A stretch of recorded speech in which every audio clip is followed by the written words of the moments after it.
Je suis très heureux de vous retrouver sur la nouvelle génération. Bonjour, merci de nous choisir. Merci surtout pour votre fidélité sans cesse renouvelée à la nouvelle génération, la 93.5. Vous savez que le rendez-vous du Club de la Presse, c'est chaque jour de lundi à vendredi à partir de 11h sur votre radio et nous y sommes. Les évêques bien sûr du Togo appellent les acteurs politiques et sociaux à privilégier le dialogue et à respecter la dignité humaine, les libertés et les droits fondamentaux de tous les citoyens. Un plaidoyer fort à l'heure où le pays est traversé par des crispations politiques et institutionnelles.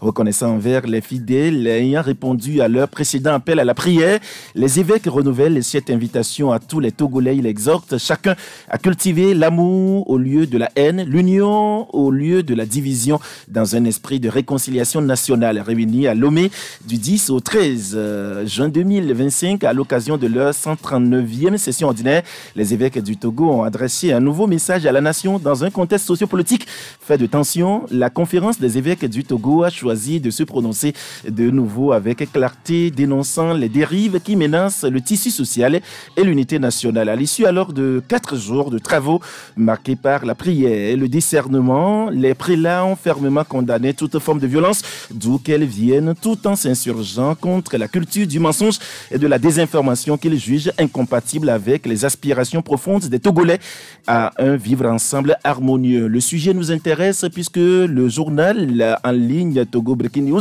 en parle et d'autres journaux aussi en parlent. Le sujet nous intéresse au Club de la Presse et nous allons bien sûr en parler. Nous aborderons d'autres sujets liés à l'actualité dans cette émission Club de la Presse de ce lundi 16 juin 2025. Bienvenue au Club.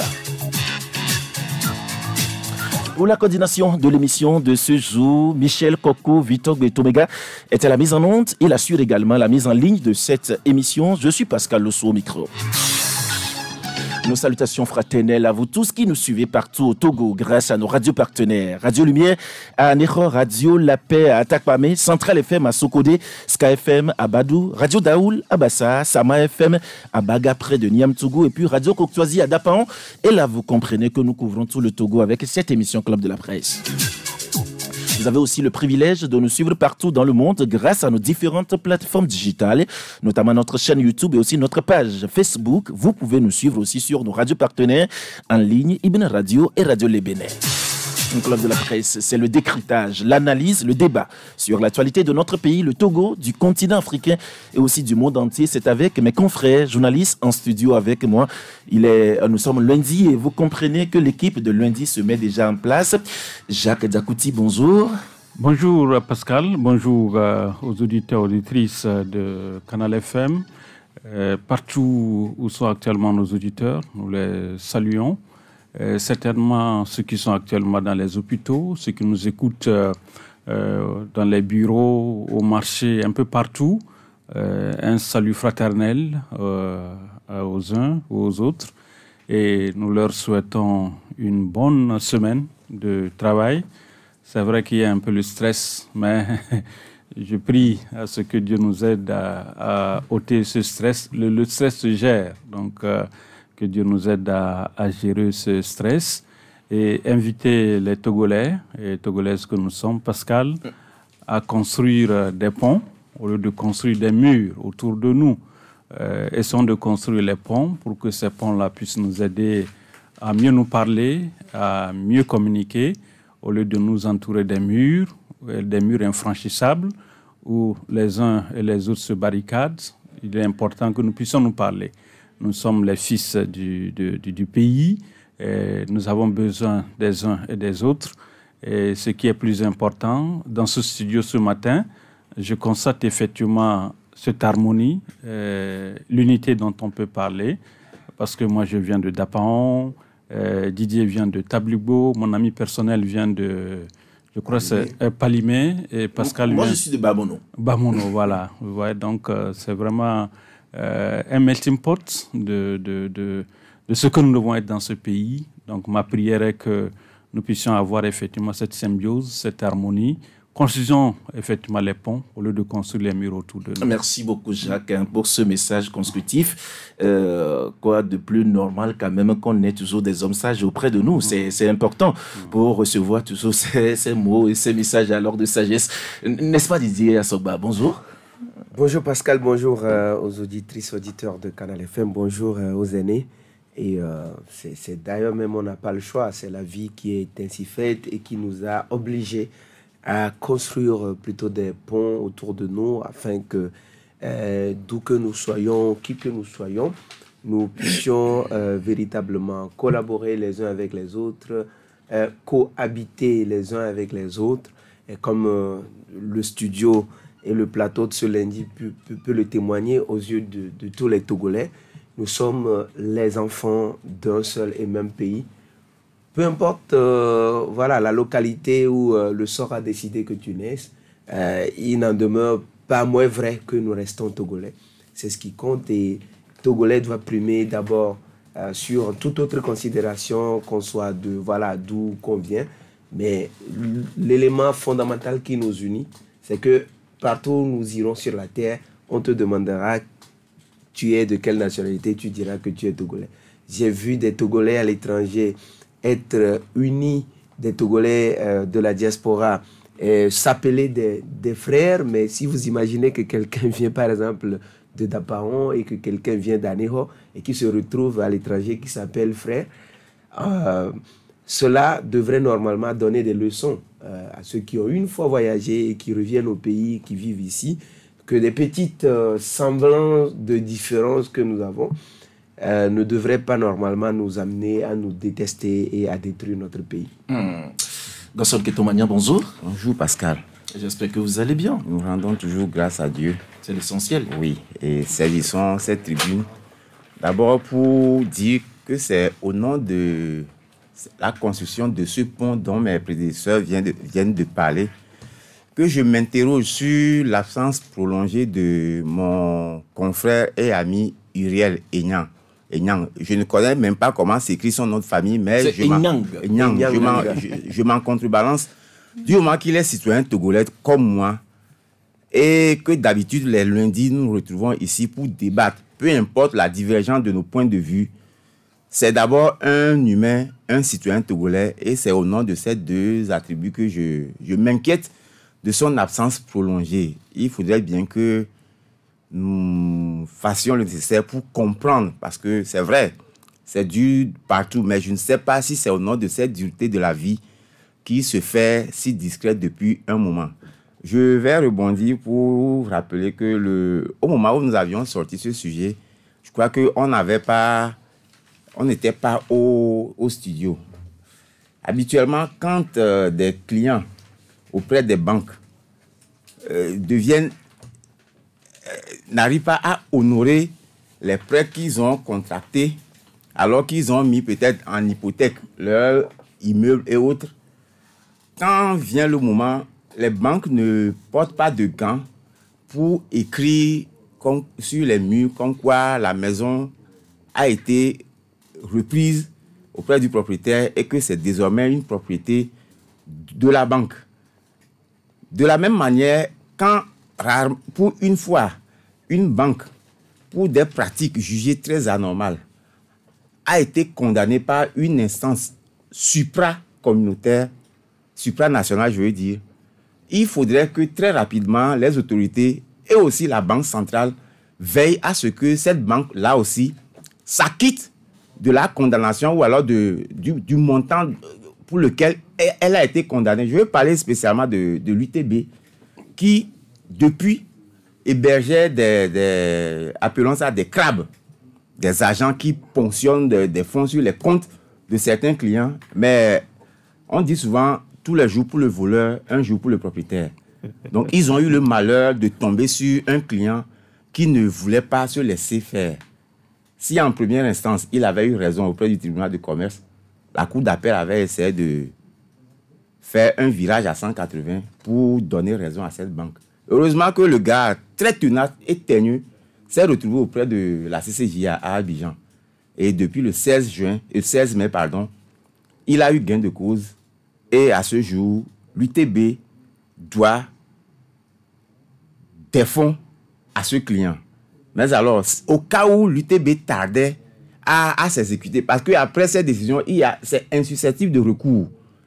La banque est obligée de s'exécuter. Si elle ne le faisait pas, donc ne soyons pas surpris que dans les jours à venir, on apprenne qu'on procède à des saisies de biens ou qu'on bloque les fonds de cette banque-là. Je tenais à en parler parce que quand nous avions relayé le premier jugement, on nous a traité de venimeux dans le droit de réponse que l'UTB nous avait adressé. Nous avions bien avalé. Maintenant, vient le jour je ne sais pas, je dois parler de règlement de compte, mais pour qu'on comprenne que nous n'avons rien contre aucune banque. Mais quand vous faites bien, on le dit. Quand vous fautez, il faut qu'on le dise. Et justement, et si je pense quand même que c'est aussi le bien fondé alors de cette émission Club de la Presse et sur la base même d'ailleurs des articles, des journaux, nous discutons et nous faisons le débat. Et quand on fait bien également, nous en parlons. Et quand il ne s'agit pas également alors où il s'agit alors de faire maladroitement, nous en parlons aussi et nous dénonçons cela au Club de la Presse et rien que pour corriger un certain nombre de choses. Et c'est pour cela même d'ailleurs que nous le faisons bien. Alors, déjà, Jacques, c'est vrai que dans ce week-end, il y a eu la proclamation des résultats du bac 1. Tout le monde quand même a connu cela et les résultats du bac 1 2025 sont connus et les ministères des enseignements primaires et secondaires et de l'enseignement technique livrent en détail même d'ailleurs les taux de réussite.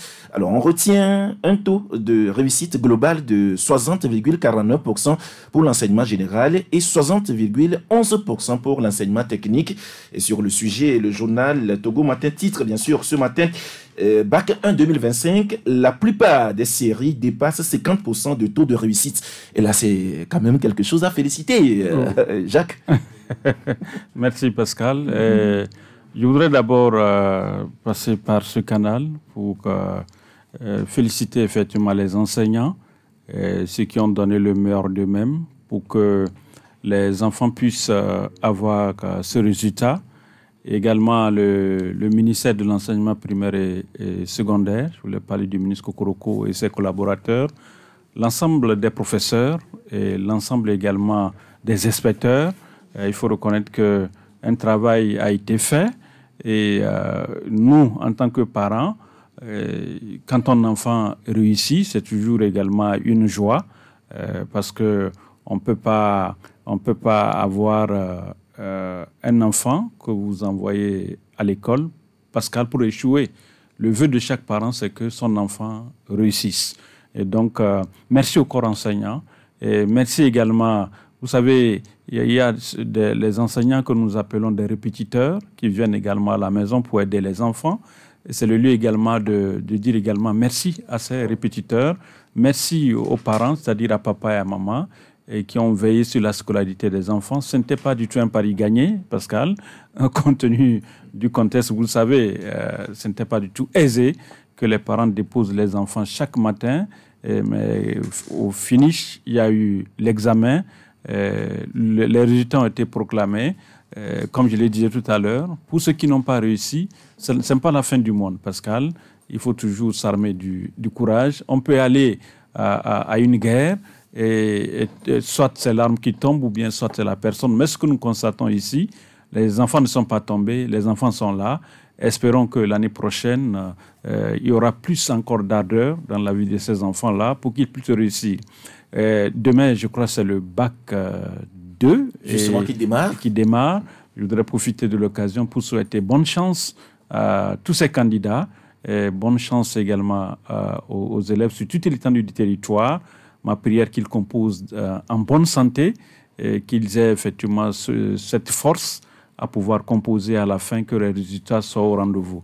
Vous avez parlé également des taux. Ouais, effectivement, nous avons vu le taux de réussite par rapport à l'année passée. Presque les séries, on a vu que quand même il y a une amélioration au niveau de ces séries. Une fois encore, je ne voulais pas monopoliser la parole, tout juste dire félicitations au corps enseignant, félicitations au ministère des enseignements primaires et secondaires, et félicitations également à ces élèves-là qui ont réussi et ceux qui n'ont pas réussi également. Oui, mais Didier, c'est vrai que l'année passée, le taux était un peu bas, enfin, relativement bas. Et nous avons fait même le débat ici. On a reçu même le ministre des enseignements primaires et secondaires ici. Et on a fait le débat également autour de la question. Et on a eu quand même à situer les responsabilités pour ce qui concerne même d'ailleurs la cause alors de ce taux relativement bas. Mais cette année, on retrouve quand même 60,49% pour l'enseignement général, et avec même d'ailleurs de taux très appréciés aussi pour d'autres séries, des différentes séries. Mais je pense quand même que c'est à saluer. Oui, je sais que tu t'es essayé à l'enseignement comme moi, comme d'autres peut-être dans ce studio. Si ton élève ou ton étudiant chope 6 sur 10, tu mettras quelle appréciation? Je dirais passable. Et ça veut dire que il y a des marges de progression. Par rapport à l'année passée, on reconnaît les efforts qui ont été faits. Et comme tu l'as dit, ces taux sont à saluer avec les séries C qui dépassaient les 90% jusqu'à 98%. 98%. D'autres séries également, oui. C'est des performances à saluer.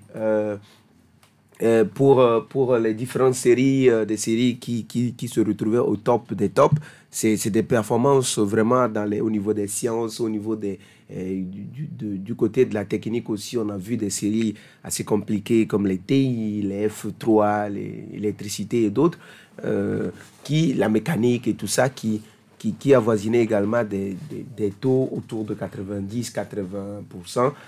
Et c'est des performances à saluer. Maintenant, on voit que ce taux global de réussite a été tiré vers le bas parce que dans les séries les plus populaires, il n'y a pas eu assez de performances. Par exemple, la série A, on a autour de 55%. Oui, c'est 55,78%. Évidemment. Donc, c'est 55 par rapport à 98 quelque part. Ça tire le reste vers le bas. Et donc, pris individuellement au niveau des séries, c'est des performances. J'ai vu la série D qui a un taux très, très enviable. C'était impossible il y a quelques années au Togo. Mais cette année, on voit la série D qui dépasse largement la série A. Et la série C, voilà, on en a parlé tout à l'heure. Et d'autres séries également qui font des performances. C'est véritablement à saluer. Mais maintenant, ce qu'on va retenir à la fin de l'histoire, c'est le taux global. Et c'est de cela que je parle. Et pour certains, ils vont dire, le taux global, 60%, c'est, bon voilà, par rapport à la technique, on a dit jeu égal, mais on peut mieux faire pour des progressions. Parce que le système, au fond, n'était pas construit, le système éducatif n'était pas construit pour qu'on ait plus d'échoués que de réussis. Donc si on a jusqu'à 40%, disons 39% de taux d'échec, tant au niveau de l'enseignement général que de l'enseignement technique, ça veut dire qu'il y a encore des marges de manœuvre, les marges de progression qu'il faut saisir. Et je dis que le système, dans son ensemble, le ministre, s'il est maintenu en tête, et tout le système éducatif doit continuer à réfléchir sur quel levier sur lesquels il fallait agir pour que l'année prochaine, on puisse être dans les 70. Pourquoi pas une année ici, on était dans le 80. Donc, on pourrait mieux faire pour éviter que notre système soit conçu et soit perçu. Voilà le terme plutôt que je cherchais, comme un système qui fait échouer. Les gens ont dit 60%, non, on a donné le bac 1 gratuitement aux gens. Non, je dis non. Si les enseignants ont bien travaillé, rempli leur fonction, et les élèves ont bien appris leurs leçons, il n'y a rien qui puisse expliquer qu'on va à un examen et que des gens s'attendent à ce qu'il y ait plus d'échoués que de réussis. Ça n'a pas de sens. Il n'y a que des fois chez nous ici, et qui est rarement en Afrique, qu'on peut avoir cette conception de l'enseignement et du système éducatif de dire si le taux de réussite dépasse 50%, c'est qu'on a donné l'examen aux gens. C'est faux. Ça n'a pas de sens. Ça veut dire que les enseignants ont bien travaillé, ont bien transmis les connaissances aux élèves, et que les élèves, en retour, ont bien appris les leçons. Et la preuve, là, on parle, il y a 39% d'échoués quand même. Et donc, dire qu'on a 39% d'échoués, Et que dire qu'on a donné l'examen aux gens, je dis non. Il faut tirer le chapeau au système éducatif, le ministère en tête, et les enseignants surtout qui étaient sur le terrain, et les élèves également. On les a accusés l'année dernière d'être avec les téléphones, d'être dans les TikTok et tout ça. Cette année, ils ont écouté peut-être les critiques et les rappels à l'ordre. Et aujourd'hui, on a le taux qu'on a. Et je continue de dire en tant que parent d'élèves, en tant que enseignant à mes heures perdues des fois, il faut qu'on continue de maintenir la rigueur, la rigueur dans la gestion de l'effectif pour que l'année prochaine, on puisse avoir un taux plus enviable. Et quand je dis ça, il faut également qu'on continue d'améliorer les infrastructures éducatives, les salles de classe. On a constamment, ces dernières années, recruté des enseignants. Et je crois que c'est le fruit, les résultats qui commencent par arriver. Et donc, avec d'autres infrastructures qui permettent de retenir beaucoup plus les élèves à l'école, l'année prochaine et les années qui suivront, on aura des taux pour un système éducatif togolais de qualité. Et c'est l'école togolaise qui s'en ressent mieux. D'accord, c'est l'école togolaise qui gagne. Gosson, c'est vrai, pour ce qui concerne les séries, oui, Didier en parlait tout de suite, dans l'enseignement général, la série C4 se distingue avec un taux remarquable de 98,51%, tandis que la série D, très répandue au Togo, affiche 66,22%. Quant à la série A4, elle obtient un taux de réussite alors plus faible de 55,78%. C'est bien ça, les séries, surtout alors dans la série, enfin dans l'enseignement général. Mais au-delà de tout, quand même, on voit une progression. Est-ce que cette progression n'est pas l'actif alors des différentes réformes apportées aujourd'hui dans le système éducatif? Pascal, au risque de déplaire, je mets plutôt les progrès, si progrès il y a, que tu viens de relever sur le compte de peut-être la conscience des apprenants. Parce que on a beau amener l'âne au marigot, on ne saura jamais l'obliger à boire s'il n'en a pas envie. Donc, si, à supposer que je sois père de 5 enfants qui soient en classe de première et après les résultats, je constate que sur les 5, ce sont 3 qui sont admis. C'est ça, les 60%. Je n'aurai pas de motif d'être fier, pour être honnête, parce que pour avoir aussi fréquenté, je sais un peu ce que c'est que de se lever le matin, le jour de la rentrée, jusqu'au jour où vous terminez la dernière épreuve de l'examen, et au résultat, on te dit que tout est à refaire. Ce n'est souvent pas gai pour les élèves. Pour ceux qui sont conscients, parce que c'est d'abord une question de conscience. Mais alors, après réflexion, il faut se dire que aujourd'hui, quand on parle philo, on parle logarithme, on parle algorithme, quelle est la pratique dans la vie courante quand nous allons dans le monde du travail? Finalement, on travaille, mais on ne sait même plus si on peut résoudre cette équation qu'on prenait plaisir à résoudre quand on était sur les bancs. Juste pour dire que, au-delà de l'école, il y a et il y aura toujours la vie active. Donc, à ces élèves qui, malheureusement, ont été recalés, je leur dirai du courage. Ce n'est qu'une étape.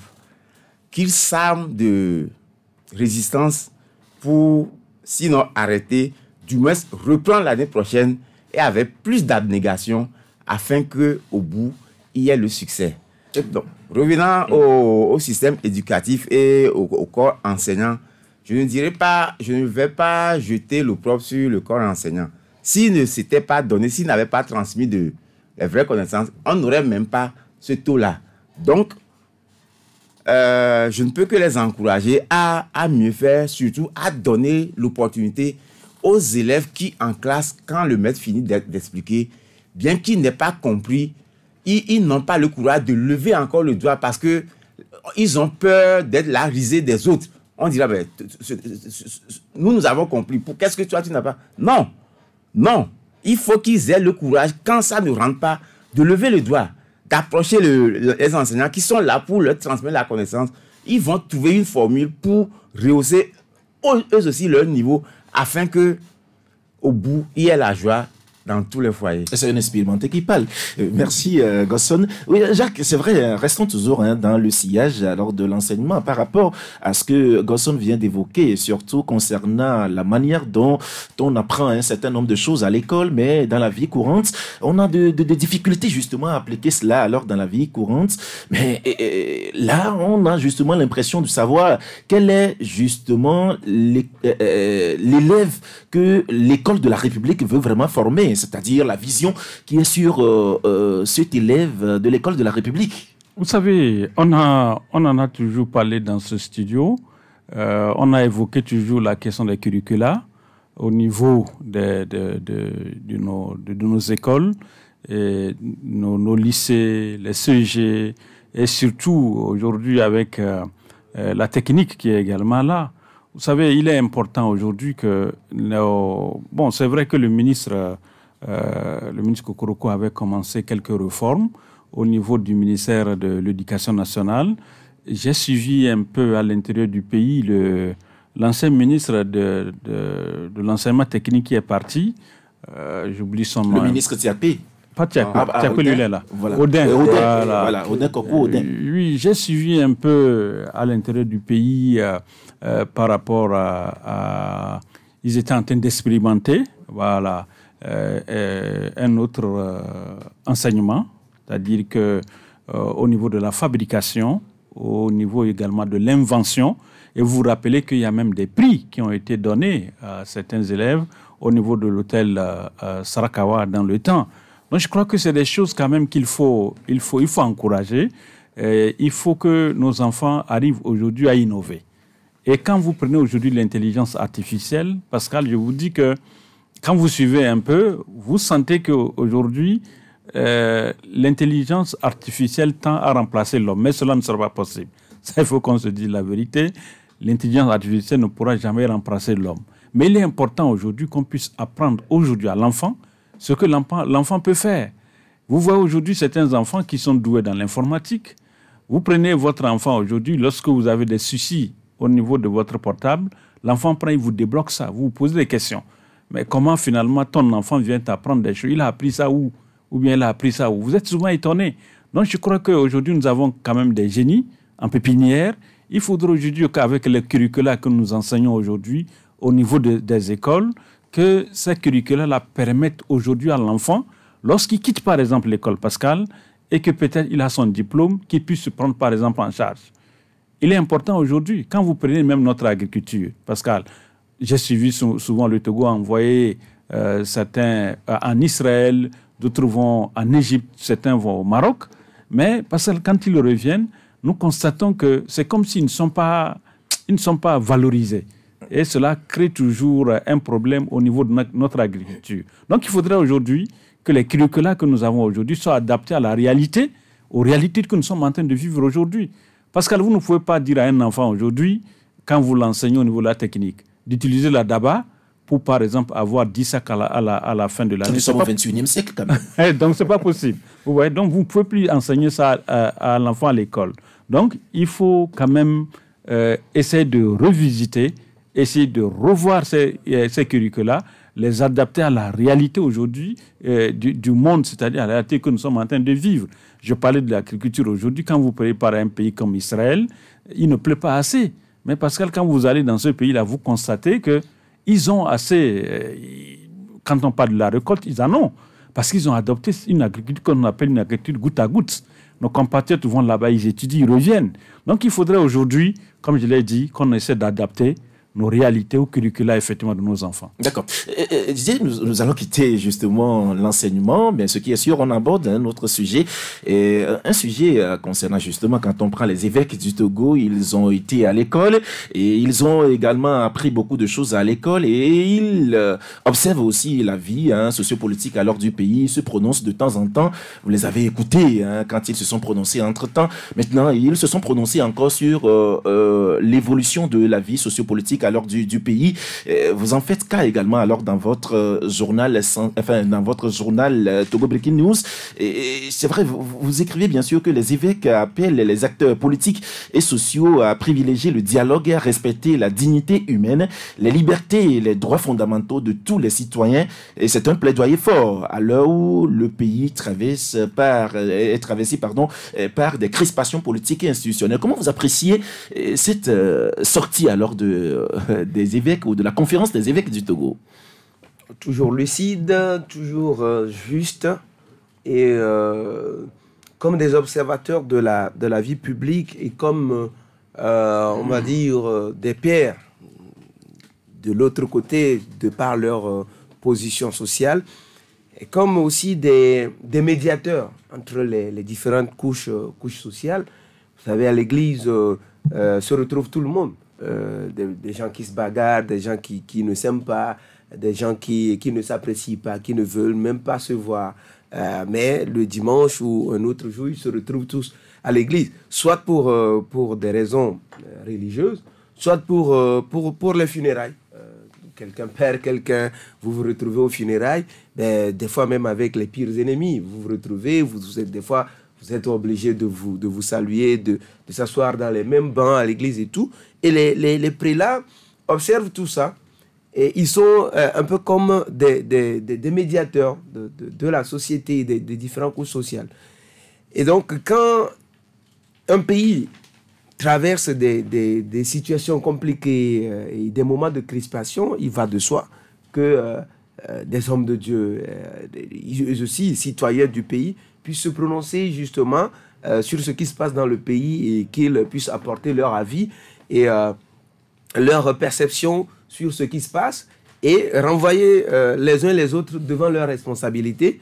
Et quoi de plus meilleur que les prélats, les hommes de Dieu, prélats, pasteurs ou n'importe quelle catégorie d'hommes de Dieu puissent appeler les acteurs qui ne s'entendent pas à un dialogue pour régler les crispations socio-politiques, socio-économiques et tout ce que vous voulez que traverse un pays. Et je pense que je vois depuis la dernière fois, les gens commencent plutôt par apprécier. Ceux qui n'étaient pas d'accord hier sont plutôt d'accord, mais les contenus n'étaient pas si différents. Le contenu, le dernier communiqué de vendredi, je crois, n'est que la suite logique de l'ancien communiqué, parce que dans ce communiqué-là, les évêques montrent la voie à suivre pour justement apaiser la société togolaise, pour que le Togo puisse offrir un climat apaisé à ses citoyens.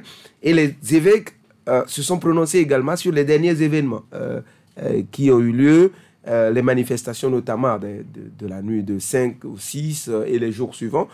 Ils ont parlé de dignité, voilà, tous nous savons, des personnes arrêtées dans le cadre de ces manifestations sont pleines de tortures et sur différentes formes, on a vu des images qui circulent, des gens ont dit que c'était des faux, mais des personnes ayant subi ces hématomes et ces traitements se prononcent et montrent d'ailleurs leur corps pour prouver qu'il s'agissait bel et bien des images du Togo. Et donc les évêques ont parlé de respect de la dignité humaine. Je pense que c'est une sortie assez mesurée cette fois, mais qui fait la suite logique de la sortie de mai et qui appelle justement les uns les autres à leur responsabilité, surtout les autorités togolaises, les acteurs politiques à leur responsabilité, à dialoguer, à discuter pour justement trouver la nouvelle voie à suivre pour le Togo, pour qu'on évite justement par nos manques de lucidité des fois, qu'on puisse engager le pays sur des voies dont les issues ne seront plus maîtrisées demain ou après-demain. Le dialogue, la réconciliation et les actes d'apaisement sont les meilleures choses que nous puissions faire en ce moment précis. Et je crois que les évêques ont vraiment lancé cet appel-là à apprécier. Et plutôt qu'ils se taisent, ils ont montré la voie. Quand deux personnes ou plusieurs personnes se battent, il faut justement que des voix viennent montrer la voie à suivre. Je crois que c'est ce que les évêques ont fait. Maintenant, la question à se poser, est-ce que et les autorités togolaises et les acteurs politiques et les autres couches de la société vont écouter ce message-là et faire ce qu'il faut faire pour justement que on évite ce que les évêques eux-mêmes avaient appelé les graves crises, les graves risques et les déflagrations qui pourraient s'en suivre. D'accord. Gosson, c'est vrai, là où Didier a chuté, je pense quand même que c'est là où se trouve la question aujourd'hui. C'est-à-dire, les évêques ont parlé, on se souvient déjà de leur communiqué de mai, et ils ont parlé, ils ont dit un certain nombre de choses dans les thèmes tout crus. Et cette fois-ci, ils ont encore parlé, mais est-ce que vraiment ils seront écoutés? Pascal, tu sais, il faut que le citoyen togolais apprennent à tenir un langage de vérité, dans le respect. C'est ce que j'essaie autant que faire se peut. Merci de le faire toujours. On n'a pas besoin de porter la soutane pour dépeindre la situation que vit le Togo. Si il était donné à ces évêques de s'exprimer plus librement à bâton rompu, je ne suis pas sûr que ce serait ce thème-là qu'ils allaient utiliser. Ils iraient encore beaucoup plus loin. Moi, je rêve du jour où le président, que ce soit du Conseil ou de la République, va les inviter et leur demander qu'ils s'expriment à cœur ouvert, qu'ils disent ce qui ne va pas, en quoi il peut leur être utile. Ils risquent de mal dormir. Parce que là, on les aura libérés. Et ils vont, dans le respect, dire ce qui se passe. Tiens, par exemple, le samedi, j'avais un rendez-vous avec un responsable au niveau de Lomé commune, l'hôpital. Moi, j'ai quitté Djidjolé. Je comptais l'heure pour y être sans être en retard. Mais arrivé au niveau de GTA, samedi, c'était le 14. Je constate que la voie qui rallie Lomé commune est interdite de passage. C'est la voie de la présidence, vous voulez dire? Normalement, on ne devrait pas l'appeler la voie de la présidence parce que là-bas, il y a aussi l'Assemblée nationale. C'est une voie comme une autre. Parce que, bref, ce que je veux dire, c'est que si c'est par rapport à ce qui s'est passé le 6, que cette voie demeure bloquée jusqu'à samedi, parce que, soyons sérieux. Pas seulement jusqu'à samedi, ce matin aussi, bien sûr. Bon, hier tout à l'heure. Je ne suis pas sûr que tu pourras me répondre, mais le citoyen togolais va trouver ça là anormal. Moi, je trouve ça anormal parce que sur cette voie-là, il y a plein de ministères. Donc, nos éléments des forces de l'ordre vont se poster à l'entrée et vérifier chaque fois où tu vas, ou alors ta pièce d'identité, avant de laisser les gens aller au service à l'heure. Pascal, je le répète, on n'a pas besoin des hommes de Dieu pour appeler un chat un chat. Essayer de se retenir, c'est ne pas aider le pays. Qui ne sait pas aujourd'hui que le citoyen togolais a faim? Parce que moi, Gosson Ketomania, j'ai faim. Si, parce que je dis que j'ai faim, tu veux me convoquer, sois sûr que si tu me dis d'être là à 7 h, je serai là-bas à 6 h à t'attendre. Parce que je trouve que je n'ai pas encore embêté qui que ce soit. Dis qu'on a fait, que ça ne marche pas. Mais c'est parce que ça ne marche pas. Donc, si ces évêques-là... Vous êtes citoyen, vous avez le droit de... Oui, si à la suite de ces évêques, d'autres congrégations, d'autres couches, parce que c'est pas seulement les évêques qui voient, les imams voient, le charbonnier voit, le ferrailleur, tout le monde voit. Donc, il faut un sursaut, c'est ça, pour arriver à taire son ego et se mettre effectivement, je dis bien effectivement, au service de ceux qui t'ont fait président. Autrement, je vais être sincère avec toi, je n'ai pas lu ni le premier message des évêques, ni le second. Mais une fois, du moment que j'ai appris qui se sont prononcés, le bon sens voudrait que leur déclaration aille dans le sens de la majorité. Parce que pour la majorité de Lomé dans le Pendjala, presque tous les corps, ça ne va pas. Et ça, poliment, Mais fermement, le citoyen togolais devrait dire que non, il y a un problème dans la gouvernance. D'accord. Oui, mais Jacques, c'est vrai que quand on suit le communiqué des évêques ou de la conférence des évêques du Togo en mai, on a noté quand même une proposition, c'est le dialogue inclusif. Et encore dans ce communiqué à l'heure du juin, on note également cette voie de sortie, c'est-à-dire le dialogue inclusif. Finalement, est-ce que les acteurs politiques vont vraiment écouter ou le pouvoir public va écouter justement cela pour aller vers ce dialogue inclusif dont prône, j'allais dire, les évêques? Pascal, vous savez, quand vous prenez nos mamans qui sont au village, lorsqu'elles veulent, par exemple, préparer, elles utilisent le bois pour faire leur cuisson. Et quand on utilise le bois, vous savez, la fumée qui sort également du bois. Quand on utilise par exemple le charbon, on sait également la fumée qui sort également du charbon. Mais quand on utilise le gaz, c'est un peu difficile de voir un peu une fumée, quoi, sortir par exemple de ce que vous êtes en train de faire. Qu'est-ce que je voulais dire par cette figure? C'est pour vous dire aujourd'hui que ce que les évêques sont en train de dire, Pascal, n'est pas loin de ce que chacun d'entre nous sommes en train de vivre. C'est-à-dire que les fumées sont seulement différentes. Je ne sais pas si vous comprenez. Mais il y a quand même la fumée qui se dégage. En fait, c'est ça. Que vous utilisez le charbon, vous aurez la fumée. Que vous utilisez le bois, vous aurez également la fumée.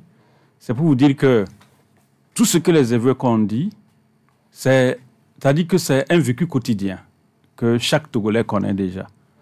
Donc, il reste seulement à ce qu'on puisse trouver des passerelles pour régler ce problème. Pascal, les besoins basiques de toi et moi, c'est quoi? Qu'on puisse avoir l'eau, on puisse avoir l'électricité. Si tu tombes malade, si je tombe malade, que je puisse me faire soigner. Si j'ai par exemple des enfants à la maison, que je puisse scolariser mes enfants. Si j'arrive à scolariser les enfants, qu'à la fin du cursus de mes enfants, que mes enfants puissent trouver du boulot. Ou bien, Pascal? Bien sûr. Oui, c'est ça. C'est pourquoi nous sommes là sur cette terre. Parce que nous avons combien de temps à passer ici? Il n'y a pas assez de temps. Nous sommes des pèlerins, nous sommes de passage. Donc il faudrait aujourd'hui que le peu que chacun a aujourd'hui, qu'on puisse utiliser ce peu-là pour le besoin, pour satisfaire mon ami Didier, pour satisfaire mon ami personnel. Parce que tout le temps, Didier crie que à son village, il n'y a pas de l'eau. Il n'y a pas de l'eau. Ou bien, Pascal, c'est des choses qu'on peut quand même satisfaire. Ce n'est pas aujourd'hui que Didier a commencé par crier, ça fait longtemps. Il n'est pas le seul également, Pascal, dans cette situation. Nos mamans, je ne sais pas si vous avez fait un tour la dernière fois quand il a plu, au niveau du CHU Sylvanus Olympio. Les gens se sont plaints que l'eau coulait, il y avait l'eau un peu partout. Et ça, Pascal, on peut régler ce problème. On peut régler ça. Moi, je serais par exemple à la place de ceux qui ont déboursé l'argent. Pascal, pour certains projets, il faut interpeller ces genres de personnes. Quand vous prenez par exemple le ministère du Développement à la base, Pascal, on ne peut pas dire qu'on n'a pas englouti des milliards là-bas. C'est des milliards qui ont été engloutis au niveau du ministère du Développement à la base. Je me rappelle, Godson, il s'amusait souvent à citer les comment on appelle ça? Voilà, les 6 noms du ministère du Développement à la base. C'est des milliards qui sont passés là-bas. Pascal, qu'on vous dise encore que les Togolais, les jeunes sont là, en train de crier qu'ils n'ont pas d'emploi, et Pascal, il y a un problème. Tout cet argent-là est passé par où? Agricep, Agicep, APSEF. Beaucoup de choses, beaucoup de projets. Cet argent-là est passé où? Donc il faudrait que les gens rendent compte, Pascal. Il faudrait que les gens rendent compte. Tout cet argent qui a été débloqué, quand on parle même des forages et tout ça, là, l'argent là est passé où? Et vous allez voir les gens fiers de dire, vous rencontrez les gens, ah moi, c'est grâce à moi qu'on a enlevé telle personne parce qu'il voulait me faire ombrage, donc j'ai tout fait, on l'a enlevé. Les gens sont fiers, quoi. Les gens sont fiers. Alors que c'est des faussaires. Des faussaires comme ça, il faut les poursuivre. Donc je crois qu'aujourd'hui, les besoins basiques là, Pascal, si on arrive à les satisfaire, on n'aura pas de problème. On n'aura pas du tout de problème, Pascal. Si je sors, par exemple, quelqu'un qui quitte, par exemple, Dapaon, qui sait qu'il peut rouler de Dapaon à Lomé sans problème, mais Pascal, qu'est-ce qu'on veut? Si, par exemple, mes parents qui cultivent leur mil, leur maïs, ils savent qu'à la fin de la récolte, ils peuvent vendre, pas le problème. S'il pleut, les parents savent qu'ils peuvent avoir de l'engrais pour semer, Pascal, où est le problème? Donc, je crois que ce que les évêques disent, Pascal, tu connais ça? Didier connaît ça? Godson connaît? Donc, il suffit seulement qu'on puisse avoir une passerelle, essayer de discuter, d'échanger. Quand vous prenez par exemple nos compatriotes qui sont à la diaspora, Pascal, vous croyez que c'est facile de laisser à l'étranger? C'est pas facile, hein? Quelqu'un mort à l'étranger, vous vous rappelez ce qu'il disait? Que lui, quand il est là-bas, il pense toujours à son adémé. Quand je me rappelle de cette phrase-là, j'ai toujours les frissons. C'est pour vous dire que quelque part, vous voyez qu'il était hanté de rentrer chez lui.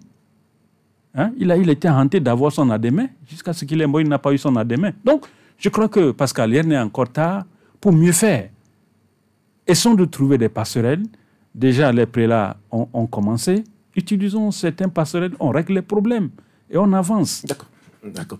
Oui, Godson, c'est vrai que quand on parle de la situation du pays, c'est aussi ces mouvements ou ces manifestations alors du 5 et 6 juin dernier. Et vous êtes revenu alors sur, et suivi même d'ailleurs des arrestations, et vous êtes revenu sur ces arrestations. Le journal Liberté, vous écrivez « Arrestations et détentions arbitraires, torture et mauvais traitements ». L'Observatoire pour la protection des défenseurs des droits humains, la FIDH et l'OM s'étaient très préoccupés. Et il y a le dernier communiqué de l'Ordre national des médecins du Togo apporte de l'eau à votre moulin. Et dans un communiqué officiel, l'Ordre national des médecins du Togo dénonce les conditions de détention du confrère docteur Hounou Adossi, qui a été justement détenu alors dans cette situation. Et l'ONMT dénonce les conditions de détention du confrère, appelle au respect de la dignité humaine et rappelle les principes éthiques qui régissent la profession médicale. Il rappelle également que le médecin doit agir en toute indépendance. Ben, c'est vrai, c'est nous qui avons écrit, mais je pourrais surprendre. En ce sens que, donc, si il ne s'était pas agi d'un docteur qui a été arrêté, c'est sûr que l'ordre des médecins ne ferait pas de sortie. Cela va de soi. C'est parce qu'un des leurs a été victime qu'ils ont effectué cette sortie-là. Et pourtant, il y a plein d'autres citoyens qui vivent ces situations, mais dont on ne parle pas. On pourra les appeler des anonymes. Tout ça pour dire quoi? Que le fait d'infliger des mauvais traitements inhumains et dégradants aux citoyens togolais n'a pas commencé avec la journée du 6 juin. Vous convenez avec moi? Autrement, il faut revisiter les locaux du SCRIC ou alors les rapports de la CNDH. Il y a même un jeune pour des peccadilles qui a porté plainte. Nous étions à ses côtés. Mais quand vous voyez vous voyez ses cuisses, la plante de ses pieds, son dos, et tu te dis, mais c'est un fils du pays qu'on a traité comme ça pour je ne sais quelle raison. Et finalement, on l'a libéré sans qu'il ne soit présenté à quelque part que ce soit. C'est en ça que je me dis, il y a trop d'abus. Je ne dirais pas des forces de l'ordre, non. De certains éléments des forces de l'ordre, parce que, reconnaissons-le, vous allez croiser des militaires, des gendarmes, des policiers qui vont faire preuve de professionnalisme. Tu seras surpris, agréablement. Mais de l'autre côté, il y en a qui estiment que c'est en violentant, en infligeant des traitements inhumains, dégradants à son frère togolais, qu'il aura de la promotion. Erreur de la nature. erreur, ignorance. Parce que Martin Niel Mollet l'a dit. Je ne connais pas les termes exacts, mais quand on était venu chercher les catholiques, ils n'avaient pas réagi parce qu'ils n'étaient pas catholiques. On est venu chercher les protestants, ils regardaient faire, ils n'étaient pas protestants. Les juifs, ils étaient là, les bras croisés. Et quand son tour était venu pour qu'on l'enlève, il n'y avait plus personne pour réagir. C'est en ça que mon frère qui porte la tenue doit savoir qu'il prendra la retraite et il redeviendra civil. Du moment que le citoyen qui veut manifester son ras-le-bol n'est pas surpris en flagrant délit de destruction de biens publics,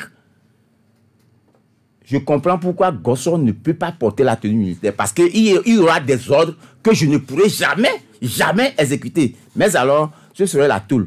Donc, je préfère ma petite vie de journaliste. D'accord. Je pense que c'est mieux pour toi. Disais, c'est vrai que pour ces questions d'arrestation, il y a eu quand même des témoignages. On a vu sur les réseaux sociaux où on a vu même d'ailleurs une dame, enfin, la vidéo d'une dame à moitié ou pratiquement nue, où on voit ses fesses avec des cicatrices et également des bleus. Des fesses rougies. Et voilà. Et par après, cette dame est sortie à travers une vidéo pour témoigner que c'est bien elle et tout. Et le vendredi dernier, nous avons reçu Maître Célestin Abogan ici sur notre plateau, qui a confirmé quand même que dans ces arrestations, il y avait quand même eu des traitements inhumains et dégradants, des abus, mais quand même c'est quelque chose quand même qu'on ne peut pas tolérer. Je faisais ce rêve de ce que dans notre Togo de 2025, on ne devrait plus assister à ce genre de choses, mais on a été rapidement ramené à la réalité et on constate, preuve à l'appui, qu'au Togo aujourd'hui, il y a encore des tortures, des cas de torture qui continuent dans nos centres de détention. Les centres de détention, les brigades de recherche. Il y a encore des cas de torture. Et vous avez parlé de traitements inhumains et dégradants. Si c'était votre soeur, votre fille, votre maman, vous aurez le cœur pincé. Et c'est assez dommage que cette dame, j'ai suivi la vidéo hier, tard dans la nuit, cette dame précise bien que c'est 2 gendarmes qui lui ont fait ça. Et elle ironisait dans une prière qu'elle faisait à l'endroit de ces gendarmes, et elle ironisait, mais vous pouvez sentir la douleur de cette dame par rapport à ce que ces 2 gendarmes lui ont fait. Et elle a bien précisé que ce n'est pas tous les gendarmes qui étaient comme ça. Elle a précisé même d'ailleurs qu'il y a certains qui pleuraient. Qu'il y a certains qui pleuraient quand on lui faisait ça. Et là, on se demande... est-ce que certains de nos amis, de nos frères, de nos connaissances, forces de l'ordre et de sécurité, reçoivent des ordres à part ou reçoivent des ordres directement de quelque part pour torturer des gens, pour faire du mal aux gens? Pascal, je vous dis, je n'en ai jamais parlé, mais je vous dis, un jour, on a subi un cambriolage chez nous. On a presque pris le suspect. Et nous sommes allés à la DPJ. Et pour signaler, pour porter plainte et tout ça. Et les éléments étaient venus prendre le suspect. Mais vous savez, à la fin de l'histoire, le policier nous a dit, le commissaire, bon, j'oublie maintenant, leur grade ont changé maintenant, il nous a dit à la fin que tant qu'ils n'ont pas un élément probant, ils ne peuvent pas continuer par garder la personne, parce que quand le type va aller se plaindre qu'il a été torturé ici, que c'est eux qui vont avoir des problèmes. Bon, ça veut dire qu'il y a des règles à suivre en matière de procédures, il y a des limites à ne pas franchir, à mon avis, en matière de la procédure, et certains agents essayent de respecter, mais d'autres s'en foutent royalement. Ça veut dire que peut-être dans l'effectif, il y a des gens qui dépendent d'autres entités qui, eux, ils sont peut-être au-dessus de la loi. Ils sont véritablement... On a écouté beaucoup de choses dans cette affaire. Il vaut mieux que nos autorités aujourd'hui essayent de ramener de l'ordre dans la maison, dans la gestion des centres de détention, des brigades et tout ça, de ramener de l'ordre pour que les procédures soient respectées et que les hiérarchies également soient respectées, et qu'au final, si on doit garder quelqu'un en prison, que le procureur se prononce clairement sur le sujet et que la personne soit gardée, et si la personne est gardée, s'il y a procès, qu'on fasse des procès et tout ça. Mais si on prend des citoyens, nos frères, nos sœurs, prennent leurs frères et sœurs et commencent par leur taper dessus pour leur faire subir tout ce qu'on voit sur des images, ça doit interpeller au plus haut niveau. Il faut justement que les autorités togolaises se saisissent de cette affaire-là. Et déjà que des organisations à l'international commencent par parler de cette affaire de torture. Et moi, je disais que je me faisais ce rêve qu'on ne devrait plus parler. Parce que ici, en 2010-2011, dans le cadre d'un procès célèbre que tout le monde connaît, on a vu cette affaire de cas de torture jusqu'à ce que la CNDH ne fasse des enquêtes pour produire un rapport. Bon, on connaissait l'issue de ce rapport et finalement ce que ce rapport était devenu. Et depuis ce temps, il y a eu pratiquement des engagements pour dire qu'on ne devrait plus avoir ça au Togo et dans les centres de détention. Si entre 2010, 2011, 2012 et aujourd'hui 2025, on retrouve encore là, en live et vis-à-vis des Togolais, des gendarmes qui maltraitent leurs propres sœurs, leurs propres frères, qu'ils torturent à ce niveau, au point de laisser... C'est insoutenable. Il faut justement que toute la lumière soit faite sur cette affaire-là de torture, et s'il y a des sanctions, que des sanctions suivent. C'est peut-être parce que des gens s'assurent ou pensent être assurés également des fois de l'impunité qu'ils se donnent à des jeux comme ça, mais il faut quand même qu'on leur dise à un moment donné que la République reste la République. La République reste la République. Naturellement. Jacques, oui, quand on suit justement qu'il y a des traitements dégradants et des tortures, bien sûr, hein, dans cette histoire, enfin, sur les manifestants, tels que les témoignages l'ont évoqué, mais c'est les droits de l'homme qui reçoivent justement un coup comme cela. Vous savez, Pascal, ce qui est plus secret est respecté et respectable dans cette vie, c'est la nudité de la femme. C'est sacré, la nudité de la femme. Il faut respecter cette nudité-là. Pourquoi? Parce que nous tous qui vivons sur cette terre, nous sommes restés dans le ventre d'une femme avant de sortir.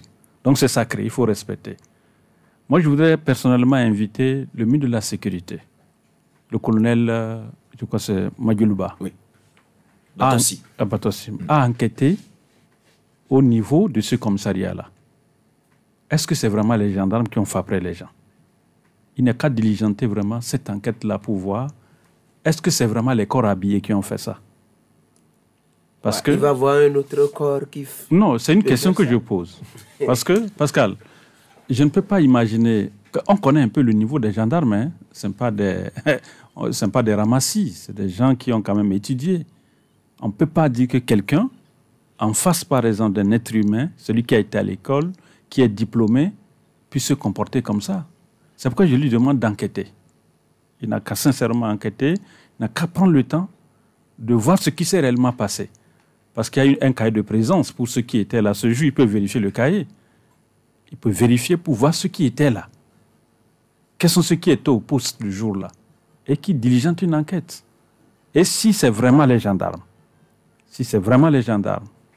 que le contribuable togolais paie chaque fin du mois qui ont fait ça là, il n'a qu'à prendre ses responsabilités.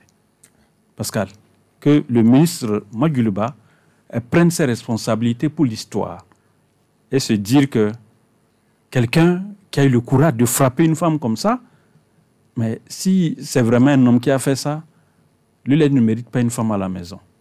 Il ne mérite pas. Si jamais ce monsieur a des enfants, Pascal, quelle éducation ce monsieur-là peut donner à ses enfants? Et lorsque une fille se retrouve, l'une des filles, par exemple, de ce gendarme-là, se marier un jour, dites-moi, Pascal, quelle grâce de Dieu va accompagner cet enfant?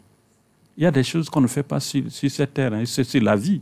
Comme je l'ai dit, la nudité d'une femme est sacrée. Ce n'est pas parce qu'aujourd'hui, les hommes font ce qu'ils veulent avec les femmes, ce n'était pas ça. Mais c'est sacré, hein, de voir la nudité d'une femme, ce n'est pas donné à n'importe qui. C'est pourquoi lorsque vous êtes un homme, Pascal, vous engrossez une femme, c'est parce que vous avez le courage de le faire. Vous n'avez pas le droit de demander à cette femme-là d'aller évacuer la grossesse. Vous avez le courage de voir sa nudité et le courage de supporter effectivement la grossesse de cette femme. Donc, une fois encore, il faut vraiment que, à cœur reposé, diligenter vraiment une enquête et voir ce qui s'est réellement passé et prendre les sanctions. Merci beaucoup, Jacques.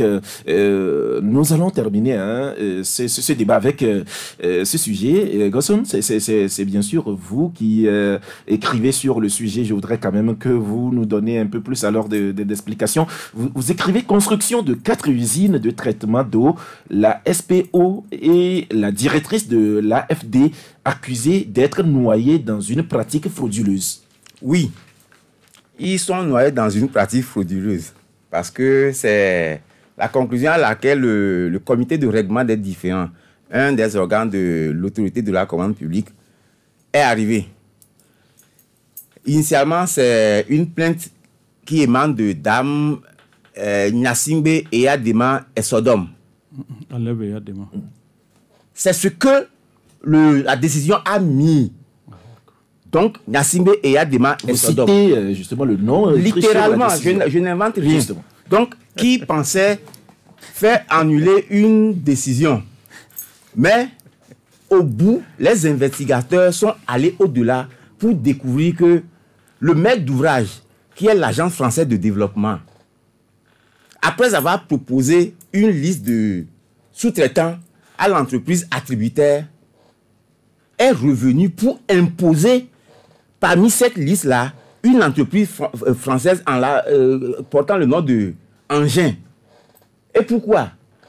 La partie de la sous-traitance que l'entreprise a eu à facturer à moins de 100 millions, quand on l'a obligé à sous-traiter ça à l'entreprise française, celle-ci a adressé une facture de plus de 3 fois le montant prévu pour ces travaux-là. Alors que l'entreprise qui sous-traite ou qui va avoir la sous-traitance ne va exécuter que la moitié du travail qui devrait mériter les moins de 100 millions.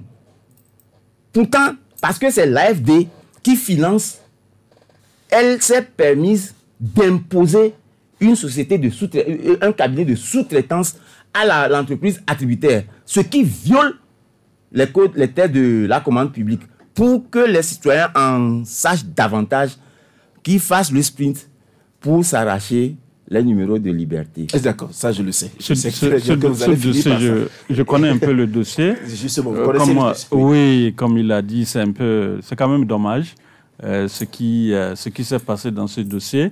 Et je crois que c'est Madame la ministre Aziablé qui est la ministre de l'eau, non? De l'eau, oui. Ouais. Donc je crois qu'il faudrait que... Bon, on ne va pas assez s'attarder sur le dossier. Tout à fait.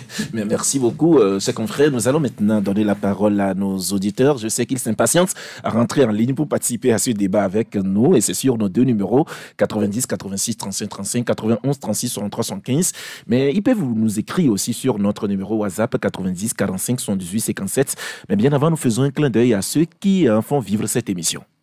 Hé, Chalet, Kofi m'a dit que tu galères avec le coût de la connexion Internet. Oui, Aménier. Je recharge les gigas pour ma fille, ma femme et moi-même chaque jour. Pourtant, on essaie de limiter l'utilisation et d'éviter les rechargements trop lourds. Mais rien n'y fait. Et Tim quoi? Ah, Chalet, Canalbox est en promotion en ce moment. Les frais d'installation sont totalement gratuits. Ah bon? C'est intéressant. Mais leur connexion est trop rapide. Mes gigas vont encore partir plus vite. Mon frère, avec Canalbox, tu n'as plus besoin de compter tes gigas. Tu paies un seul abonnement par mois à partir de 15 000 francs CFA pour toute la famille. Et vous profitez d'une connexion illimitée. C'est exactement ce qu'il me faut. Comment je fais pour m'abonner? Rien de plus simple. Appelle le service client au 88 66 ou rends-toi dans la boutique Canalbox la plus proche. Mais fais vite. Zereka, en même temps et mieux. Profitez dès maintenant de la promotion Canalbox. Contactez-nous au 88 66 ou rendez-vous en boutique. Canalbox, vivez l'Internet illimité. Une entreprise qui souhaite se développer a besoin d'accéder à des informations, d'analyser un marché, identifier ses prospects, ses partenaires, ses concurrents et bien entendu, les contacter sans difficulté. Go Africa Online recense, classe, enrichit et surtout tient à jour des millions d'informations sur le monde des affaires en Afrique au profit des utilisateurs, tant dans leurs besoins personnels que professionnels. Notre plateforme est la première source d'informations sur le monde des affaires en Afrique. Vous voulez accélérer vos opportunités d'affaires sur le continent? Une seule référence, www.goafricaonline.com. Imaginez une seconde que vos épargnes puissent croître à chaque fois que vous dépensez et à un taux d'intérêt spécial. C'est la magie opérée par Seize, le nouveau produit d'épargne de EcoBank. Avec Seize, épargnez automatiquement un montant sur vos dépenses. Comment ça fonctionne? À chaque retrait en agence, au guichet automatique ou achat en ligne, un pourcentage du montant de votre transaction est transféré de votre compte principal vers votre compte Seize. Vous avez la possibilité de choisir la proportion du retrait à épargner. Votre épargne ainsi constituée est rémunérée à 3,75% l'année. Salariés, ouvriers, commerçants, souscrivez à Seize et dépensez tout en économisant. Rendez-vous dans l'agence la plus proche. Pour plus d'informations, contactez votre gestionnaire, appelez le +228 22 53 76 50 ou écrivez à assist@ecobank.com. Chérie, tout à l'heure là, je viens de t'appeler et puis le foot est déjà prêt. Mais toi là, tu n'es pas à la mode. C'est la machine à foufou mix qui tourne.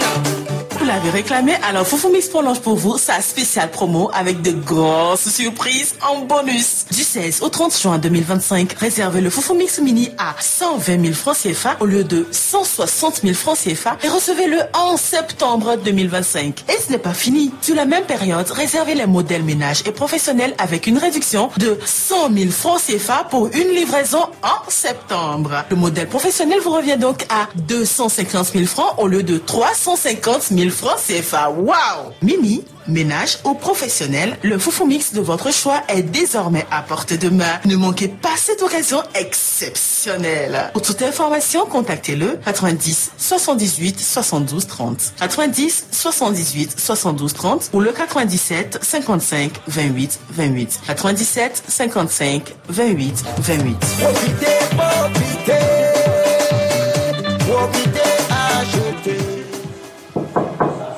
Mais où sont passés tes employés? Ah, il y avait mon salaire 4 mois. Plusieurs sont partis. Mais qu'est-ce qui t'est arrivé? Mon entreprise a été exclue des procédures de passation des marchés pour une période de 5 ans. 5 ans d'exclusion? Oui. Et pourquoi? J'ai introduit une fausse attestation de bonne fait d'exécution. Et celle-ci a été décelée au moment des évaluations des offres. Le comité de règlement des différends de l'ARCOP a été saisi, ce qui a valu à mon entreprise cette exclusion. Vraiment désolé, mon frère. Apprenez de mes erreurs.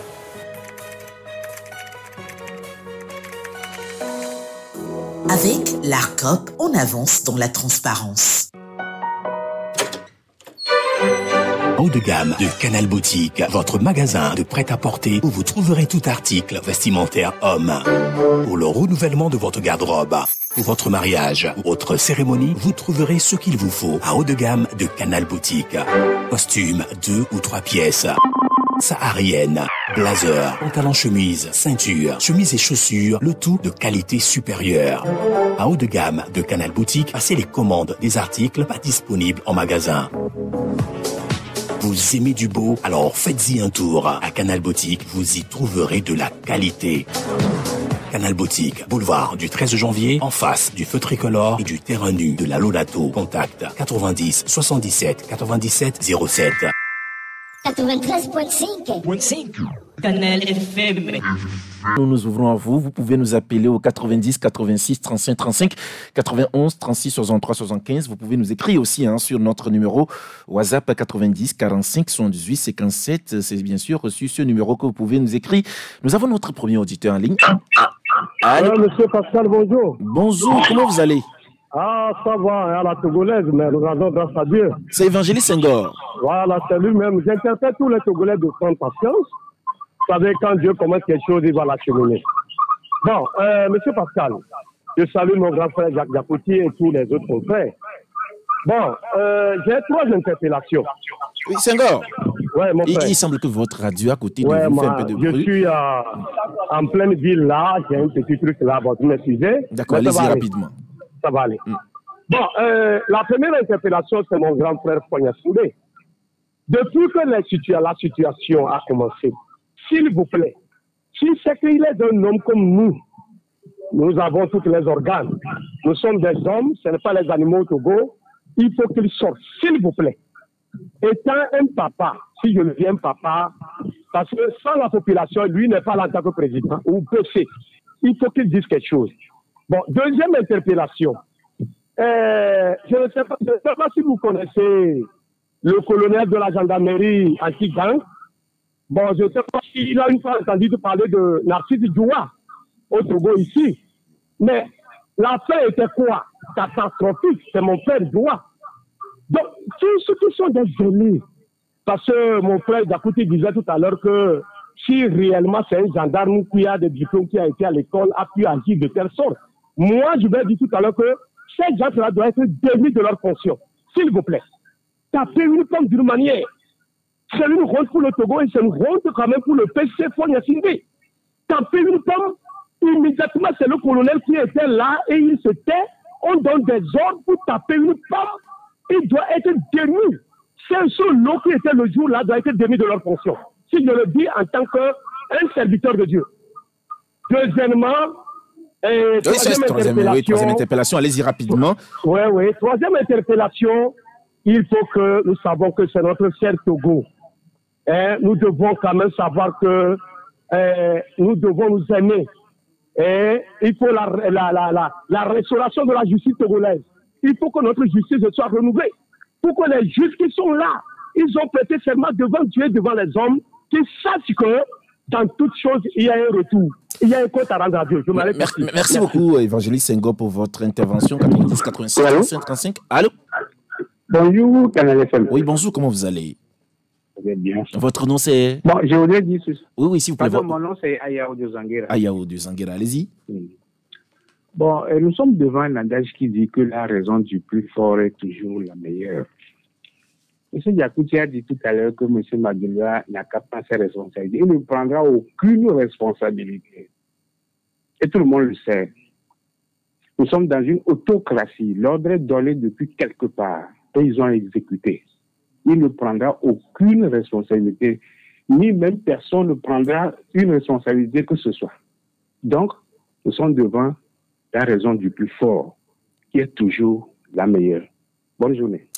Merci Ayao pour votre intervention. 90 86 35 35 91 36 63 75. Bonjour Pascal, j'espère que vous allez bien. Merci pour tout ce que vous faites pour l'éveil de nous les Togolais. S'il vous plaît, il y a un sujet dont vous ne parlez jamais, la délivrance des permis de conduire. C'est un autre cafouillage dans ce secteur. Les gens passent l'examen mais attendent les permis définitifs en vain. Des fois, il faut jusqu'à 1 an d'attente. Certains moments, c'est le fichier de l'examen qui est introuvable et on demande aux candidats de reconstituer le dossier. S'il vous plaît, aidez-nous à dénoncer ces pratiques. C'est Alder qui nous écrit depuis Sokodé. Allô? Oui, bonjour. Bonjour, comment vous allez? Oui, ça va, c'est Ali. Ah, Ali, oui, allez-y. Nous vous disons dans ce pays, écoutez-nous, ce pays n'est pas un pays démocratique. C'est un système d'enjoliveur. Ils font autre chose, ils disent autre chose. Tout ce qui se passe profite seulement à Fogna Sindé qui alimente l'impunité. Retenez ça en tête.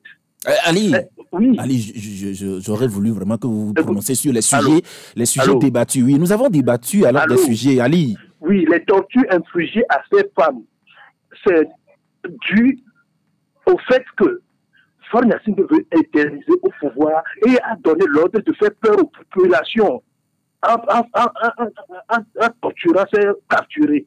Je vous dis, c'est un système de tortionnaire qu'il a. Donc, je vous dis aussi que le système judiciaire est complice. Dont le procureur, au lieu de défendre la population, est complice pour détruire le Togo. Donc, là où on est arrivé, on nous dit d'aller au dialogue. Qui va convoquer le dialogue si ce n'est Fogna Sindé? Et c'est lui qui relativement s'écarte de la population. On ne peut plus passer devant la présidence. Ça montre que il n'est pas là pour les Togolais. Il sait que les Togolais sont là, mais lui n'est pas là pour les Togolais. Donc, retenez que il est prêt à quitter trop Togo.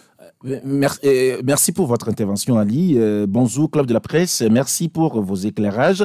J'aime beaucoup les analyses de Didier Assogba concernant le dossier de la tortue. Les soi-disant gendarmes qui ont donné l'ordre de frapper la dame savent qu'il ne court aucun danger. C'est Faure Gnassingbé qui est le grand responsable. Sinon, il devrait sévir depuis contre les tortionnaires. Merci. C'est Florian qui nous écrit depuis l'Allemagne. Allô? Allô? Bonjour. Bonjour. C'est Monsieur Nyamavo. C'est Nyamavo. Allez-y. Oui, depuis longtemps, c'est la peur qui a la majorité du pouvoir. C'est-à-dire, ils mettent la peur pour que les gens ne manifestent pas. Et cette peur, c'est quoi? C'est passé à tabac. Même dans les villages, on a subi, hein. Il y a des jeunes à visage découvert.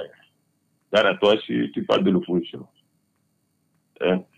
Ce qui peut t'écouter, peut-être, c'est la douleur, sinon c'est la mort. Ils vont te taper. Ce n'est même pas les forces de l'ordre seulement. Et parmi les forces de l'ordre, là, il y a cette équipe. Dans les civils, il y a cette équipe. Hier même, un jeune m'a menacé que on appelle à la sortie.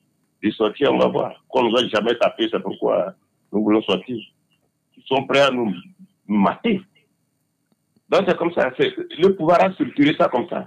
Dans l'armée, il y en a. Ceux qui ont tapé, ils ne s'inquiètent guère. Ils ne s'inquiètent pas, on ne leur fera rien. Hein? Et je lance le défi au régime qui a divisé le pays en deux parties, une minorité, une majorité. La minorité, on la connaît. Elle a trois classes. La classe des pieuse, parce qu'il n'y a pas d'impunité. La classe intermédiaire, c'est-à-dire les familles proches. Et la classe ignorante, qui n'a rien comme moi et qui se donne à ses sales besognes. Maintenant, le côté de la majorité, nous sommes tellement nombreux, je les lance le défi de laisser la marche libre, voir si vraiment le peuple est derrière fort. Bonne émission. Merci pour votre intervention, Monsieur Nyamavo. Bonjour Pascal. Didier me fait rire seulement parce que si il s'agit du trône du prince, nos corps habillés ne regardent plus la tête ni la face de celui qui est arrêté. Donc, vos droits de l'homme ou de femme sont relégués au second plan. C'est triste, mais c'est la réalité. C'est Monsieur Rowe qui nous écrit 90 86 35 35. Allô? Allô? Oui, bonjour. Bonjour. Votre nom c'est? Godwin Adjoglé. Ah, Godwin. Oui. Vous nous appelez de quel quartier? Tokwe Habitat. Tokwe Habitat. Godwin. Oui. Il semble que votre radio à côté de vous fait un peu de bruit. Si vous pouvez diminuer son volume. Oui, allez-y maintenant. C'est bon? Oui, c'est bon, allez-y. Ok, j'aimerais bien, si vous voulez, savoir si on peut davantage avoir le pourcentage des écoles confessionnelles à part, des écoles privées à part et les écoles publiques à part. Puisque tout se mélange et on ne sait pas réellement qu'est-ce qui fait que le pourcentage, ça, on voit que ça bascule toujours entre 49 et 50% chaque année. On ne sait pas de quel niveau se trouve le travail, quoi. Pour qu'on sache ça, il faudrait impérativement qu'on puisse séparer le pourcentage. Mais cette année, Godwin, oui. Cette année, l'enseignement général, c'est 60,49%. Pour l'enseignement général. Justement. Ah, d'accord. Ok. D'accord. Ah, c'est bien, bonne émission. Merci beaucoup, Godwin, 90 86 35 35. Allô? Allô, bonjour. Oui, bonjour, monsieur Gado. Bonjour, plateau. Bon, moi, ce que je me demande, et si on fait un gouvernement de transition, pas un gouvernement d'union, un gouvernement de transition pour utiliser ça, pour évoluer. Parce qu'on demande la démission du PC. L'opposition demande la démission. Bon, le PC, c'est cette place. Bon, moi, ce que je trouve, gouvernement de transition, pas gouvernement d'union, de transition pour faire une élection, parce qu'on ne peut pas retourner en 14 républiques si l'opposition a la possibilité de revenir 14 républiques. D'accord? Mais si l'opposition n'a pas le choix, arranger la CENI, une CENI très propre, limpide, et on voit des élections. Si on avait ce problème-là, mais le pays est sur place, la bichette, tout ça, bon, moi, je ne comprends pas. Je demande à Godwin si vraiment le gouvernement de transition ne peut pas sortir ce pays Je ne sais pas moi. Merci, bonjour. Merci beaucoup, Monsieur Gado, pour votre intervention. Nous allons recevoir notre dernier auditeur pour le compte alors de cette émission. Allô? Oui, bonjour. Bonjour, monsieur. Oui, votre nom, c'est? C'est Paul, je l'appelle depuis Aguassi. Pardon, Paul? Oui. Vous appelez depuis Aguassi. Allez-y. Aguassi. Oui. J'aimerais parler de la dame qu'on a arrêtée au niveau de... qu'on a tapé. Allô, Paul? Oui. Il semble que vous avez approché trop votre bouche au bout du téléphone. Si vous pouvez éloigner votre bouche, ce sera mieux. Ok. Oui. J'aimerais parler de la dame qu'on a tapée là. Allô? Oui, je vous écoute, allez-y. Allô, Paul, je vous écoute, allez-y. Décidément, il n'a plus de retour. Bonjour, Monsieur Pascal, pour une simple affaire de l'eau qui va profiter à toute société ou à toute la société. On fraude encore mon pays, le Togo aussi. Nous étions des Chinois. Tous nos gouvernants méritent d'être passés à la guillotine. C'est Monsieur Atou Dadido Gomé, 90 86 35 35. Michel, on peut recevoir notre dernier auditeur maintenant. Allô? Oui, allô? Oui, bonjour. Bonjour, Pascal. Oui, votre nom c'est Tchala de Hidranawe. Monsieur Tchala, depuis Hidranawe.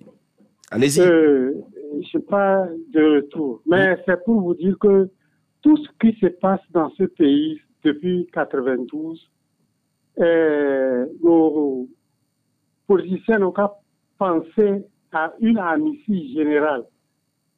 Une amnistie générale pour apaiser le pays et ceux-là qui sont poursuivis soient graciés et soient tranquilles, parce que je me rappelle bien sur votre chaîne, Monsieur Amouzou de l'ANC, le plus jeune ministre de Kofigo et le président du CACIF ont dit qu'ils ont déféré leur dossier, tous les officiers qui sont trempés au CPI. Et jusqu'à aujourd'hui, ceux-là, ils ont entendu. Mais si vous ne faites rien, ceux-là, les policiers ne font rien, la faute est à une seule personne.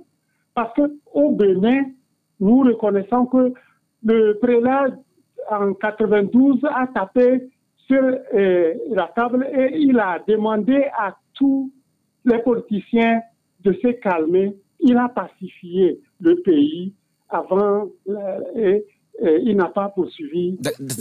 D'accord, Monsieur Tchala, merci beaucoup. Puisque notre temps est totalement avancé, nous allons mettre fin alors aux manifestations téléphoniques ainsi. Et nous revenons en plateau. Bonjour Pascal, je l'ai toujours dit que tout est à refaire dans notre pays. On ne sait plus quoi faire. Nous sommes à la croisée des chemins. Dieu a tout fait, car le second nom de Dieu, c'est le temps. Que Dieu veille sur les Togolais. C'est Kokou, depuis Adido Gomé, nous revenons en plateau. Chers confrères, pour faire un dernier tour de table avant de mettre fin à l'émission. Jacques, je sais que quand j'ai lu le dernier message, ça vous a fait sourire. Oui. Je ne sais pas pourquoi. Non, comme il dit qu'on ne sait pas quoi faire, on sait quoi faire. C'est-à-dire que nous sommes entre Togolais, on peut se parler, on peut trouver des solutions. Je ne pense pas que personne ne peut dire aujourd'hui qu'on ne sait pas quoi faire. On connaît déjà les problèmes. Il ne faut pas seulement déplacer les problèmes, affrontons les problèmes, réglons les problèmes. Et nous connaissons la solution aussi. Justement, ça, personne ne dira au Togo qu'on ne sait pas quoi faire. Et l'autre aspect, vous avez parlé, il y a un auditeur de Sokodé qui a parlé des permis. C'est vrai qu'entre-temps, on avait parlé de ça et il était question, c'est comme s'ils sont en train de digitaliser les services à ce niveau. C'est comme l'office également du bac, les gens également se plaignaient. J'ai joint une autorité qui a dit également qu'à ce niveau, ils sont en train de digitaliser également le système. Donc je crois que c'est ça qui fait que cela prend un peu du temps. Mais il faut communiquer. Il faut communiquer pour que nos compatriotes qui passent par exemple l'examen du permis depuis des temps n'arrivent plus à obtenir les permis. Donc je crois que c'est important que la direction du permis puisse dire réellement ce qui se passe Mais l'information que j'ai eue à ce niveau, c'est-à-dire au niveau des examens et concours, plutôt au niveau de l'office du bac, c'est que le système est en train d'être digitalisé par rapport à l'obtention des diplômes. Donc, il faudrait que les ministres prennent le ministre des Transports prenne le temps également de communiquer pour dire ce qui se passe réellement au niveau effectivement de l'obtention des permis. Alors, loin de prendre la défense également du ministère du Transport, je sais également qu'il y a beaucoup de gens qui passent l'examen et qui, après avoir réussi ou admis à ce concours ou à cet examen, on les appelle, mais ils ne répondent pas, ce qui fait qu'il y a beaucoup de permis au niveau de la Grande Poste et pas très loin de nous ici, puisque j'y étais, j'ai constaté même cela. C'est pour retirer même mon permis et je l'ai constaté La aussi. plupart sont allés au Burkina et au Niger, selon les informations. C'est-à-dire que les gens cherchaient ça rapidement pour voyager avec. Mais comme ça ne sortait pas, ils ont dû laisser le permis et partir. Voilà. Il y a beaucoup de permis au niveau de la Grande Poste. Voilà. Oui, Didier? Bon, rapidement sur l'affaire du permis, je crois que cette histoire de permis est un gros dossier sur lequel il faut revenir. Parce qu'un temps, il y avait eu la réforme de l'examen du permis. Tout marchait bien jusqu'à la mort de M. Agbokbe. Et puis le désordre est revenu. N'ayons pas peur des mots, nous sommes entre Togolais, nous tous, nous voyons ce qui se passe. Le désordre est revenu dans cette histoire de permis. Et il faut justement qu'on revienne largement sur ce dossier-là un jour et que les autorités togolaises également, voilà, peut-être c'est une alerte que nous donnons. Ils peuvent également essayer de mettre les radars pour voir comment est-ce que l'affaire du permis est organisée aujourd'hui. Pour revenir sur ce que les auditeurs disaient tout à l'heure, en début d'émission, nous parlions sans forcément savoir à l'issue de l'émission des ponts. Et je crois, et nous le disons, et j'ai lu quelques tests ces derniers jours sur les réseaux sociaux, c'est un peu amusant, mais nous n'avons que ce seul Togo. Et donc, si nous n'avons que ce seul Togo, nos actes, nos décisions, nos façons de faire doivent également le prouver. Et si les gens disent que nous ne savons pas quoi faire, c'est comme Jacques le dit, c'est faux.